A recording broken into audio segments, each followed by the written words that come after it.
10 Boston students recently got financial support to continue their studies from a group of educators and immigration advocates. To tell us about the Unafraid Educators program started by the Boston Teachers Union is one of its collaborators, an assistant professor at Wheelock College, Jenny Jacobs. Jenny, first of all, talk about the students that you're trying to help here. They come from Boston. Their immigration status is, well, maybe clouded. So what about him? Yeah. So as you probably know, there's thousands of students in Boston public schools who have lived here in the United States, in the Boston area most of their lives, and they grew up here. And they're attending Boston public schools. At some point in their sort of adolescence, they find out that they're undocumented, right? So a lot of the teachers that I work with and guidance counselors that I work with are, counseling these students through this moment of sort of realization that they may not be eligible for financial aid. There may be additional barriers for them to get into school. So this has been sort of growing on our radar screen in the last decade or so, but particularly the last few years. And even though some students are eligible for DACA, there may be additional barriers to them. Eligible, of course, if some viewers might need to be explained here. This is the deferred action on some of the children who came here. They were undocumented, right. But at least so deferred action for childhood arrivals. Right. And so in 2012, the Obama campaign announced DACA as an option for the millions of children in the United States who are in this situation. And in the last 5 years, about 800,000 students got deferred action. In Massachusetts, about 23,000 were eligible for deferred action, and only about 8,000 got deferred action. So they have DACA, or have been given DACA, right?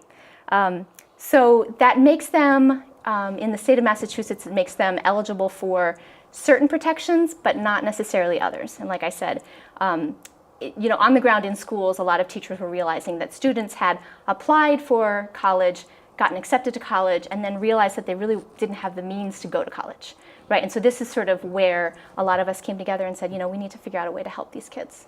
I refer to this as the Boston Teachers Union initiative, but it really started with, one high school teacher? There was one high school teacher I have to give a shout out to, which is Adriana Kostaki, and she's been a science teacher at Fenway High School for a number of years, and she really, she started learning about some of the students in her classroom and through her relationships with kids. And just decided that we need to make sure these kids get through college. We need to make sure that this is not a barrier. So she started what she called the last minute scholarship, and I started getting emails from Adriana. Hey, can you help support these 3 students who are accepted? And she would give a little profile without giving too much information because we're wanting to protect the kids' identities. So over the 8 years or so that she's been doing this, she helped support 11 students to go to college. And that first year we know is really critical, right? Because for students who are going to college and they're the first generation going to college in their family, which is the case for many of these students, there are a lot of obstacles that present themselves in that first even semester at college, right? So things like how to navigate financial aid, how to figure out how to do monthly payments, right? That's an option, but you have to go into the financial aid office and make arrangements to do monthly payments instead of paying everything up front. Just little things like that they're not necessarily aware of as first-generation college goers. And then there's this additional barrier of being eligible for in-state tuition, figuring out what kinds of scholarships and what kinds of financial aid options are available to you. So there's an additional barrier for undocumented students that's beyond just that sort of first generation unfamiliarity with college. I imagine there must be more students with needs than you're able to help. So how do you decide which ones get scholarships? Yeah, that's a really good question. It's been a very small initiative at this point so far. So we, like I said, Adriana was working really just very closely with the students at her high school. And then as we expanded this past year to the Unafraid Scholarship, which was eligibility expanded to anyone in the Boston Public Schools, we really just made it available to students who had already gotten past a lot of the initial steps. So these are students who had been accepted to college, already had some kind of plan, and had gotten a financial aid letter, right? And so at that point, they had a very specific idea of what their gap was. in terms of this is what my financial aid package is, this is what my family and I are able to pay, and I need this extra amount, right? So we actually gave money to every single one of the students who applied for the scholarship and were able to get through the application process. So our application process is actually set up to walk through having the young people create a plan for college. So part of the process is really sitting down with them, and we actually had 2 clinics over the summer where they could sit down with a BPS teacher and sort of walk through that plan for college. So we asked them things like, have you spoken with your financial aid officer?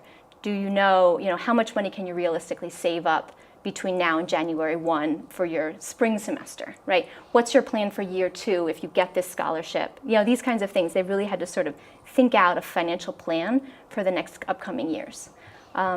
So we narrowed down, in other words, a lot of the students who might want to get extra funding wouldn't have even applied for this scholarship because they didn't necessarily have all of the pieces in place to get to the point.